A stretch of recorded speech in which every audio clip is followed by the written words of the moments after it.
হয়ে গেল UPDF, UPDF হয়ে গেল আরও দুই দল, গণতান্ত্রিক, আমি বলি, আমরা ফান্ড করে বলি অগণতান্ত্রিক। জাতি জেএসএস হয়ে গেল সংস্কার, আমরা বলি কুসংস্কার।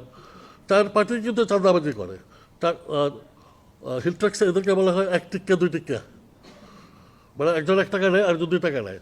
ইউ উইল বি সারপ্রাইজ, 5টা লাকড়ির টুকরা এখান থেকে 2 টাকা চাঁদা নেওয়া হয়। খাগড়াছড়িতে যে কেউ ঘর তুলবে প্রতিটা ইটের উপরে চাঁদা হয়। আমি নিজে বাড়ি করেছি রাঙামাটিতে, আমার কাছে চাঁদা চাওয়ার কেউ সাহস পায় নাই স্বভাবসঙ্গত কারণে। কিন্তু সেই চাঁদা, এতে হচ্ছে কি, চাঁদাবাজির বিষয়তে মানুষের আস্থা সরকারের উপর থেকে সম্পূর্ণভাবে উঠে গেছে। এবং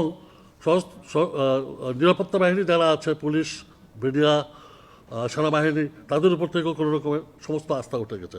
কারণ দে আর নট ওয়ারিড। কাউকে যায় বলতে পারছে না যে স্যার উনি চাঁদাবাজি করতেছে, ওরা ধরেন।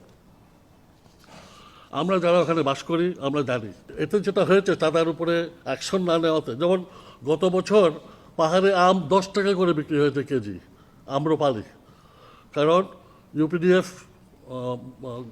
জানি না গণতান্ত্রিক কিনা, তারা বলেছে চাঁদা না দিলে আলো টিলা পার হবে না, এবং আম যাইতে পারে না। হিলের আম হিলেই পচে গেছে। I have a friend who sold it for 10 টাকা পার কিলো। এটা তো গাড়ির দাম, তেলের দাম, ভোটের দাম কিছুই উঠে আসে না।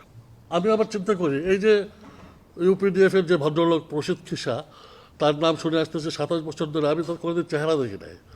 কোত্থেকে এই অডবল লিডারকে খুঁজে বের করা হলো উই ডোন্ট নো। সে কি কোনো নেতা ছিল? তো সুতরাং the popular perception in Chittagong hill tracts is government is sponsoring the rise of UPDF. একটা জিনিস ভেঙে ফেলা দরকার, সেটা হলো বাঙালি কিন্তু 2 ধরনের আছে হিল ট্র্যাক্সে, যারা পুরানো বসতি বলা হয়।